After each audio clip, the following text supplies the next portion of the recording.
So Wu, after getting Lin's body back home, he put her into a coffin, set her up in the living room, and then over the next several days, Wu was at home next to his dead wife as friends and family, and even the neighbors who, clearly had some issue with Wu, they all came in to pay their respects. And while this was happening, Wu, who was already devastated at the loss of his wife, as he would listen to people come in and pray over the body and sort of talk to the body as if she was still alive and talk about how wonderful she was, it really hit Wu hard because it was like he was suddenly realizing how different his life was going to be without his wife. Lin was a very simple woman. She was illiterate, she really didn't travel, and she was very introverted and quiet, but she was a wonderful wife. She took care of Wu. She cared about him deeply. She was a wonderful cook. And just generally, she made people around her feel safe and happy.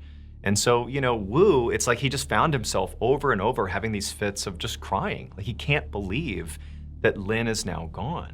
But on the third day after Lin had passed away, so now we're about halfway through this funeral service, which takes about a week, Wu was in his living room dealing with this overwhelming sadness about losing his wife, and there's this procession of people coming in and out of the house. And as Wu was sitting there, there was sort of a cadence and a rhythm to how the days were going. But at some point, it was like everybody in the room just suddenly went completely silent, and then people began to gasp. And Wu, he was sort of head down dealing with his sadness, and he sort of noticed the change in the room, and he heard people gasping, and he looked up and he noticed a few of the mourners. They weren't just gasping, they were open-mouthed and horrified, and they were looking at the casket.